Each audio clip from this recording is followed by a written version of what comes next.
예, 문재인 대통령과 트럼프 대통령은 백악관에서 116분간 정상회담을 갖고 북미 협상 재개를 위한 실질 방안을 모색했습니다. 문 대통령은 조만간 남북 정상회담을 추진할 것이며 트럼프 대통령에게 가까운 시일 내에 방한해 줄 것을 요청했습니다. 한편 어제 열린 북한 최고인민회의에서 김정은 위원장이 국무위원장으로 재추대됐습니다. 또 최룡해 부위원장이 헌법상 국가수반인 최고인민회의 상임위원장 자리에 올랐습니다. 이 관련 내용들 이인배 협력안보연구원장, 박원곤 한동대 국제지역학 교수와 함께 짚어보겠습니다. 네, 어서 오세요. 안녕하십니까? 네, 예. 자, 문재인 대통령이 오늘 새벽 한미 정상회담을 가졌습니다. 미국도 봄이니까요. 워싱턴에 벚꽃이 활짝 폈는데 문 대통령 벚꽃 구경도 못하고 돌아오셨다. 뭐 이런 얘기가 있습니다.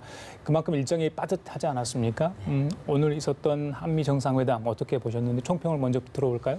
네, 대통령이 떠나실 때 사실은 과제는 두 개였습니다. 첫 번째 과제는 한국과 미국 간의 북한 핵 문제, 해법에 관해서 얼마나 공조를 같이 해낼 것이냐, 한미 공조의 문제가 하나가 있었고요. 또 하나는 실질적으로 이 지금 교착 상태에 있는 그 미국과 북한 간의 협상들을 다시금 동력을 만드는 촉진자 역할을 어떻게 해낼 것인가, 이 두 가지 과제를 갖고 대통령께서 가셨죠. 예. 제가 볼 때는 절반의 성공이다, 그런 생각이 듭니다. 첫 번째 부분, 북한 핵 문제에 관해서 미국과의 의지를 다시 한 번 더 재확인한 것, 대통령께서 직접 육성으로 북한의 완전한 비핵화를 위한 최종 그 목표에 대해서 동의를 했고 함께 물샐 틈 없이 공조하고 있다라고 트럼프 대통령 앞에서 그렇게 이야기한 부분 대단히 중요한 의미를 갖는다라는 생각이 들고요. 예. 또 하나 그럼에도 불구하고 지금 협상이 동결됐다 그러지 않습니까? 지금 완전 교착 상태에 있는 이 협상, 미국과 북한 간의 비핵화 협상 자체에 대해서는 촉진자 역할에는 이번에 조금 미진해서 조금 대통령께서 하고자 했던 부분은 좀 약했지 않느냐, 그런 생각이 듭니다. 예, 예. 절반의 성공. 예, 박 교수님 어떻게 보셨어요? 더불어서 목표 중에 하나가 우리 정부가 이번에 한미 정상회담 목표 중에 하나가 이제 한미 동맹에 관해서 한미 관계에 대해서 이른바 일부 엇박자 논이 있지 않았습니까? 이제 그 부분을 불식시키는 것이 하나의 목표 중에 하나였는데 네. 상당 부분 이루어졌다라고 생각을 합니다. 왜냐하면 한미 정상회담이 개최된 것만으로도 그 일단 엇박자의 논란은 좀 피해갈 수 있거든요. 특히 이번 달부터 시작해서 5월, 6월에 미국과 일본 사이에 지금 정상회담이 최소 2번, 그리고 4월 말에 또 아베 신조 수상이 워싱턴을 방문을 해서 또 미일 정상회담 하면 추진한다라는 얘기가 있거든요. 그렇게 되면 3번을 하게 되는데 그런 와중에 한미 간의 정상회담이 없다라면 어쩔 수 없이 어려움에 처할 수밖에 없었죠. 그리고 특히 세라 샌더스 대변인이 몇 시간 전에 발표를 했습니다. 거기에 보면 한미 동맹의 중요성에 대해서 우리 정의용 실장 발표보다 훨씬 더 자세하고 그렇게 좀 얘기를 했죠. 그래서 그 부분은 상당 부분 불식했다라고 생각이 됩니다. 예, 알겠습니다. 이번에 트럼프 대통령이 문재인 대통령 내외를 자신의 집무실에 초대한 부분, 이것도 굉장히 의미 있다라고 하더라고요. 어떤 의미가 있는 겁니까? 좀 특이했죠. 사실 오벌 오피스라는 건 이제 계란 모양으로 생긴 이제 대통령의 집무 공간이고 웨스트윙이라고 해서 이 비서동이죠. 비서동이 네. 가장 안쪽에 이렇게 있는 데거든요. 그곳으로 이제 두 분을 모시고 같이 회의를 하고 기자회견 할 때 같이 동석을 하고 그런 모습을 보였습니다. 제가 볼 때는 그때 미국에 굉장히 배려가 있었다고 생각이 드는데요. 제가 볼 때 그렇게 초청을 한 미국 쪽에서 이렇게 디자인을 한 것 같은데요. 했는 제가 볼 때는 의전을 최대로 강화해서 내용적으로 부딪힐 만한 것들을 조금 최소화시키려고 그러지 않았느냐, 그런 배려의 모습이었다, 저는 그렇게 보고 있습니다. 예. 예. 1차 때도 저기 백악관의 사적인 공간도 이렇게 열어주고 그러지 않았습니까? 그러니까 두 분 사이의 관계는 좋아 보입니다. 오늘 있었던 단독 회담 자리에 영부인께서 두 분이 배석을 했는데 그 부분은 어떻게 좀 보셨어요? 이게 실무회담이기 때문에 일정이 매우 짧습니다. 그리고 핵심은 정상회담이고 확실한 주제를 갖고 간 거기 때문에 영부인과 같이 동행하는 것이 쉽지는 않았죠. 그럼에도 이 처음부터 이번 정상회담에 영부인 동행을 하고 이런 일정들이 짜인 것은 말씀드린 것처럼 한미 관계의 굳건함을 지금 보여주는 그런 형태였다라고 생각이 되고요. 예. 일종의 이제 그 영어로는 포토옵이라고 하는데 사진을 찍는 그런 모습들이 초반에 이제 연출되는데 나름대로 그것은 미국이 동맹국과의 우호 관계를 보일 때 하는 그런 여러 가지 행동이죠. 그래서 상당 부분 그 소기의 성과는 거둔 것이 아닌가라는 생각을 하고 있습니다. 예. 대통령이 트럼프 대통령과 만나기에 앞서서 3인방, 북한 문제와 관련해서 주되게 함께 논의했었던 3인방과의 만남도 있었습니다. 볼턴 보좌관도 여기에 포함됐었거든요. 일단 이 3인방과의 만남은 좀 어떻게 평가를 하셨는지 좀 궁금합니다.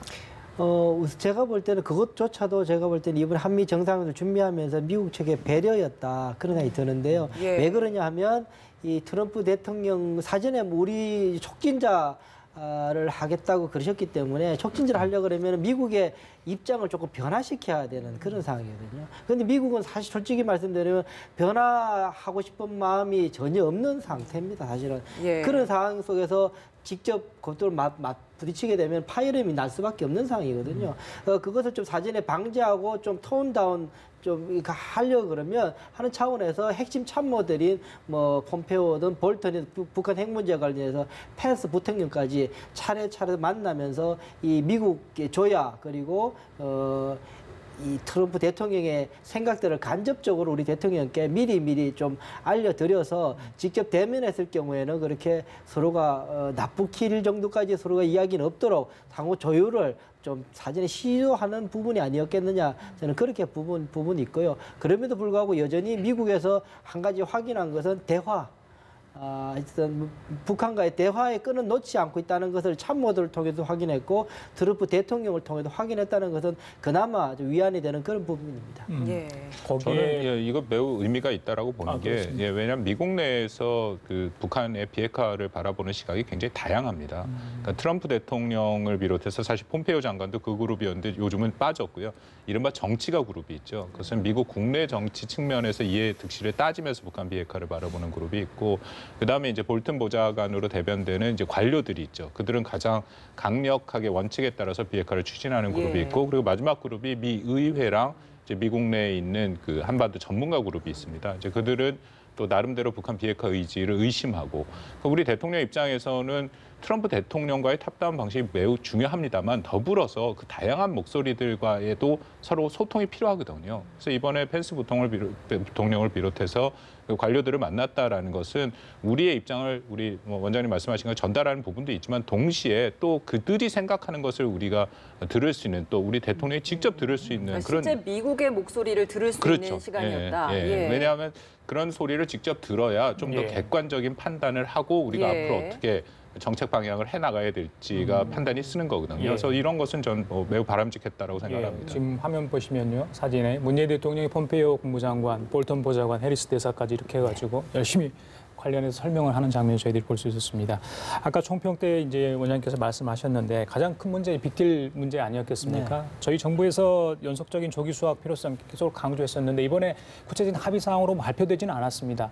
그래서 뭔가 잘못된 건 아니라는 게 인식이 지금 이제 언론 보도를 통해 나오는데 그럼에도 불구하고 좀 아쉽다 이런 얘기도 있는 것 같습니다. 어떻습니까? 우선 지금으로서 미국의 입장이랑은 좀 단호한 부분이 있습니다. 왜냐하면 지난번 하노이 회담 때 빅딜 문서를 줬고 그거에 대해서 합의가 안 됐고 그 회담 문서가 사실은 로이터 통신을 통해 가지고 일단들이 공개를 사실은 미국이 조금 의도가 있었다고 보는데 그것을 기정사실화했던 전략이라고 저는 보거든요.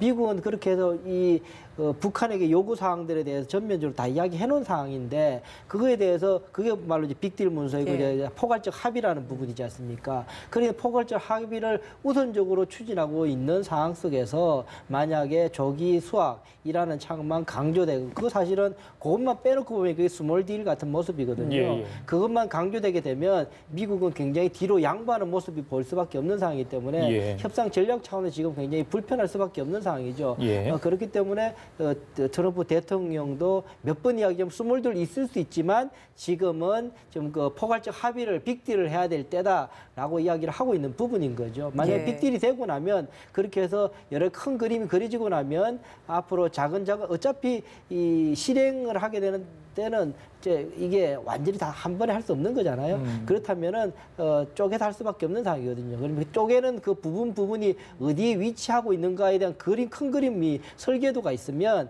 그거조차는 가능할 건데 그 큰 설계도를 그리는 게 먼저다라는 게 트럼프 대통령의 입장 아닌가라는 생각이 듭니다. 그러니까 이번 한미 정상회담에서는 결국에는 비핵화, 북한에 대한 제재, 큰 틀의 미국의 입장을 다시 한번 좀 확인한 게 가장 큰 부분이 아니었나라는 좀 생각이 드는데 미국의 입장에서 가장 중요한 부분을 하나 꼽자면 어떤 거였다고 보십니까? 뭐 우리 정부가 얘기를 했고 또 미국이 원칙에서 계속 그 추진하고 있는 것이 몇 가지가 있는데요. 첫 번째는 역시 그 상응 조치, 제재 완화에 대해서는 지금 불가 입장을 밝혔죠. 물론 앞에 이제 일종의 전제가 완전히 없는 건 아닙니다. 북한이 비핵화의 정의에 일단 합의를 하고 또 로드맵을 구성을 하고 그런 질문이 모두 발언에 그 기자들이 했었거든요. 예. 만약에 북한이 로드맵에 대해서 만약 합의를 하고 그러면은 그 안에서 상응 조치는 제재 완화는 어떻게 할 거냐 했더니 트럼프 대통령이 오늘 그 얘기를 하려고 우리가 회담을 하는 것이다라고 약간의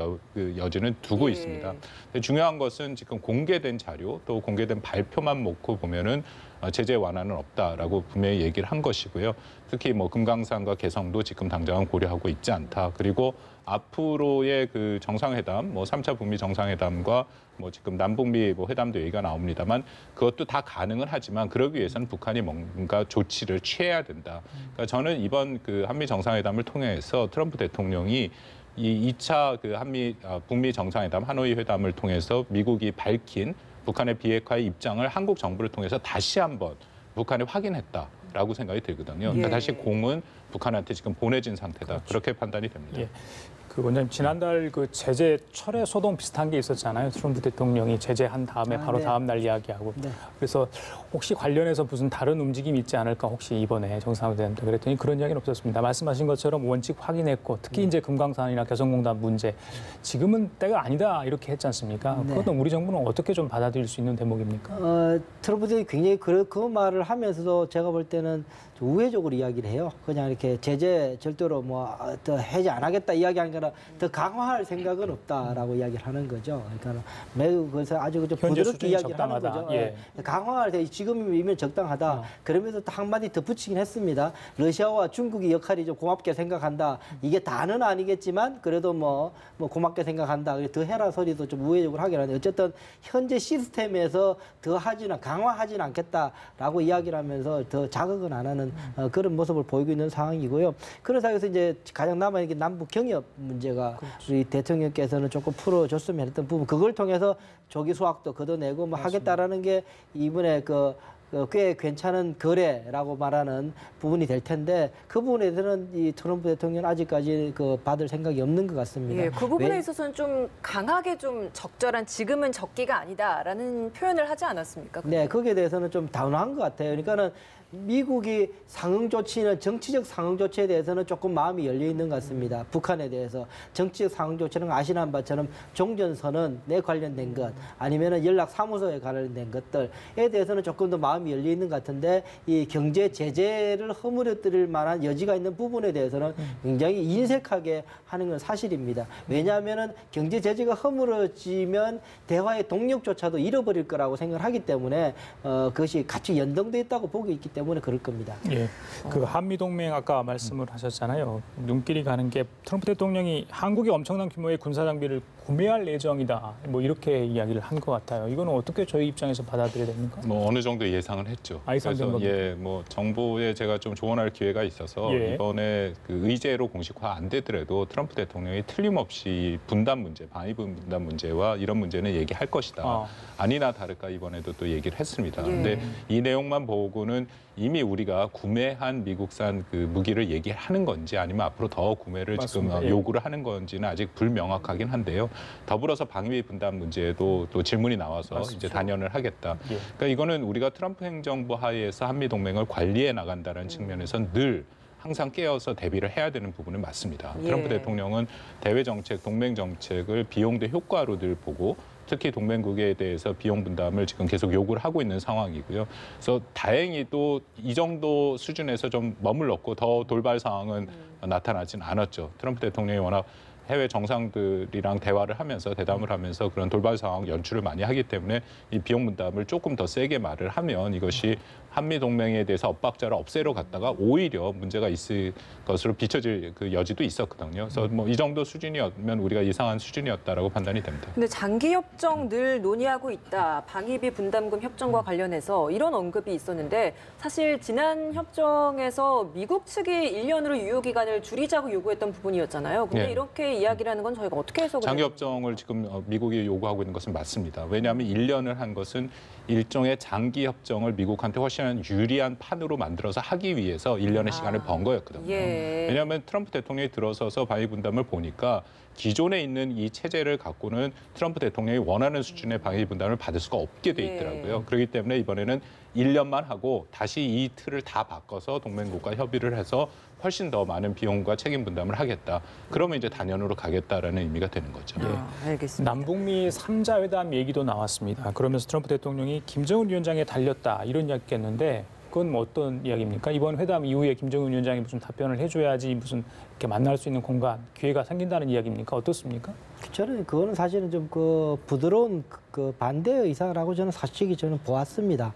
사실 지금은 그 계제도 아니고 그럴 만한 상황이 아니기 때문에 거기에 대해서 그냥 김정은 위원장이 매우 그 적극적으로 비핵화 조치를 나서거나 하게 되면은 뭐 전혀 불가능한 건 아니지만 지금 당장에 이런 상황 속에서 미국이 나서서 할 수 있는 상황은 아니다라고 저는 그런 부분에서 보는 것이 맞을 것 같다는 생각이 들고요.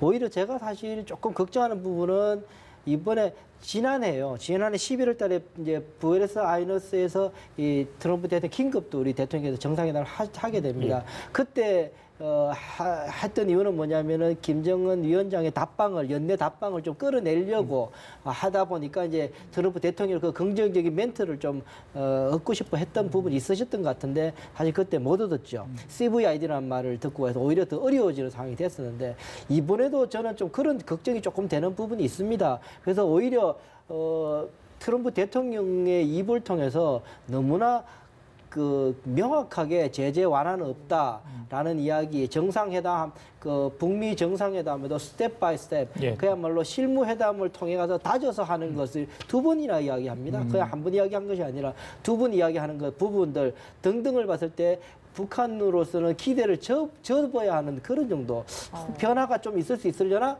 했는데 전혀 없는 부분이었거든요. 오히려 그것이 확인시켜진 부분이 되어서 김정은 위원장은 상당히 속내가 아마 좀 실망이 있었던 그런 부분이 아니었겠나. 그렇다면은 남북 정상회담도 굉장히 꽤나 동력을 걸기 어려운 상황으로 가고 있는가라는 생각이 조금 걱정이 되는 부분이 있습니다. 왜냐하면 사실은 김정은 위원장이 우리 대통령을 만난 이유는 남북 합의 한반도 평화 이 문제가 아니라 솔직히 전략적으로 말씀드리면 이 미국을 어떻게 움직일 수 있을 것인가 우리 대통령께서 미국의 트럼프 대통령을 마음을 움직이든지 해서 제재를 완화하든지 여러 가지 전략적으로 어떻게 그걸 도움을 받을 수 있을 것인가에 기대를 많이 걸고 남북 정상회담을 했던 것이 큰 부분이었거든요. 그런데 그것을 이번에 같은 경우에서 확인한 것처럼 트럼프 대통령의 지금 심중에 있는 생각들을 못 바꿨지 않습니까? 그것이 확인됐기 때문에 그렇다면 지금 당장에 우리 대통령을 만난다는 게 무슨 이익이 있을까라는 생각을 할 수 있어서 북한이 그렇게 생각을 할 거라는 그렇게 거죠. 되면 남북 정상회담도 동력을 상당히 좀 잃어버릴 수 있다라는 걱정이 조금 되는 부분이 있습니다. 이번 한미 정상회담 후에 트럼프 대통령이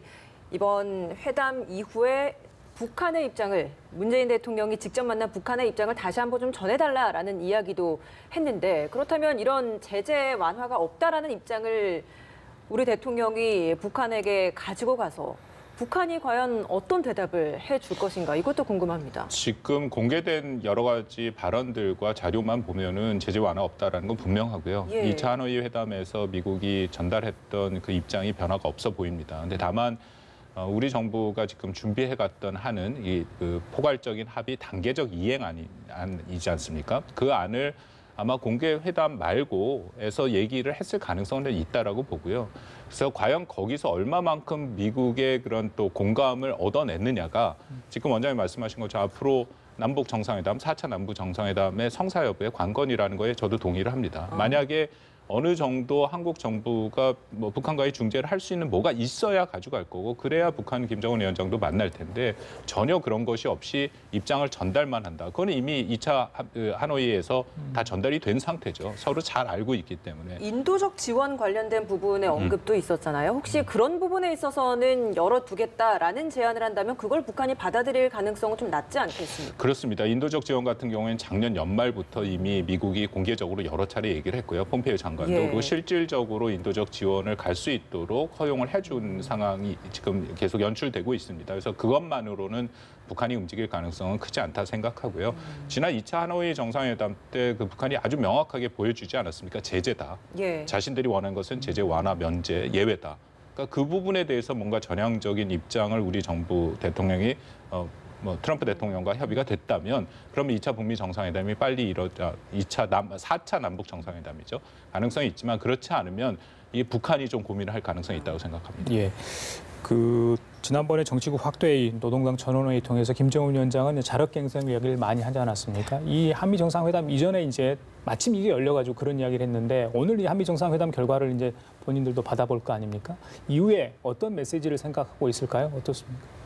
뭐 사실 4월 11일 최고인민회의는 이 한미 정상회담하고 사실 연동돼서 결정된 건 아닙니다. 지난해에도 4월 11일에 있었고요. 같은 날에 거의 또 이게 선거 끝나고 한 달 후에 하는 거기 때문에 자연스럽게 일정 그렇게 잡혔던 회의인데 마침 그날이 이제 한미 정상회담 이렇게 그렇죠. 물려있다 보니까는 굉장히 빅 이벤트처럼 된 건 사실인데요. 뭐 지금까지 나와 있는 사실은 보면 일단 자력갱생이 그 번영의 복음이다라는 것을 수차례 25번이나 그 기치 아래 이야기를 하는 부분이 있어요. 있고 또 하나 보면 박봉주를 사실은 내각 총리지 않습니까? 예. 그 사람을 사실은 노동당의 부위원장으로 옮겨요.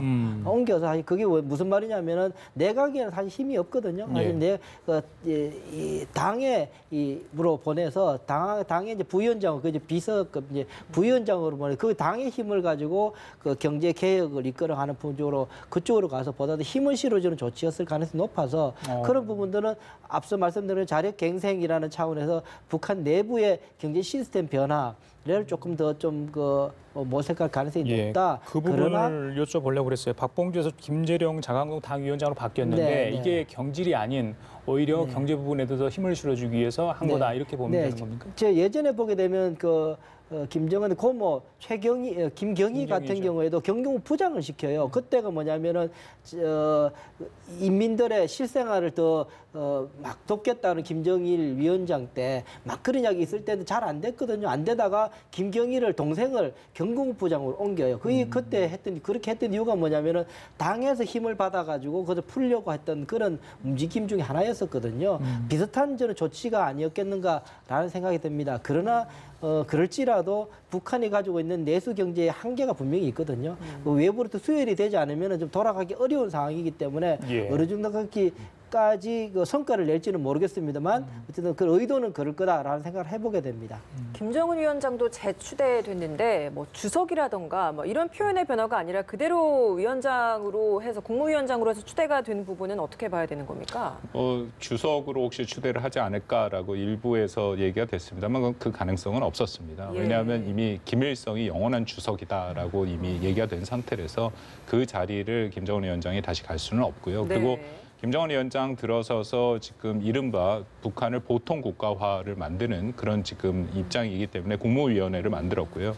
또 지금 최고인민위원회 상임위원장 같은 경우에도 일부에서는 뭐 그 직책으로 가지 않겠느냐 했는데 최고인민위원회 같은 경우에 우리의 입법기관입니다. 그리고 국무위원회는 일종의 행정기관이죠. 행정기관과 입법기관의 수장을 같이 한다라는 것 자체도 좀 문제가 있었기 때문에 그 부분을 지금 분리하는 작업을 하고 있었다라고 생각을 합니다. 시간이 많지 않아요. 하나만 여쭤볼게요. 이 사람 이야기를 해야 될 것 같아요. 최룡해 당 부위원장.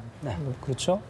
이번엔 최고인민회의 상임위원회 위원장이 됐어요. 김영남 위원장이 91살 아니겠습니까? 뭐 고령이기 때문에 바꿨는지 아니면 세대 교체 이야기가 나옵니다만은 이게 오히려 최룡원에서는 힘 빼기다. 그러니까 상징적인 제2의 자리를 올랐지만은 실제적으로 내용을 파보면 최룡에 대해서 힘을 오히려 빼는 거다. 이런 분석도 있더라고요. 어떻게 보십니까? 일단 보면은 이게 국가 수반이죠. 헌법 113조가 될 겁니다. 아마 당 임만 위원장이 국가를 대표한다라고 북한 헌법에 되어 있고 100조 헌법 저는 외우기가 쉬워서 외우고 있는데 북한 헌법 100조에 보면은 국무위원장은 최고 영도자다라고 되어 있습니다. 김정은 위원장은 최고 영도자고 그 밑에 한 급 낮은 게 이제 국가 수반으로 그렇게 되어 있습니다. 그것을 이제 이번에 시키면서 그렇게 하면서 또 이제 제1부위원장 이렇게 해서 국무위원회 새로 자리를 이렇게 하나를 만들면서 이제 어쨌든 넘버 2 자리를 이렇게 준 사항이라서 예. 형식적으로 볼 때는 그렇게 지금 힘을 뺀 것 같지는 않습니다. 그런데 앞서 이것이 향후 최고인민회의의 재량권을 늘리는 그 보통 국가 차원에서 재량권을 늘리는 차원에서 힘을 실어주려고 최용회를 보냈는 건지 예. 아니면은 지금처럼 힘이 없는 그냥 그 노동당의 결정사항을 추인하는 최고인민회의의 그런 그 기능을 하는 데서 그냥 최용을 한직으로 보냈는 건지는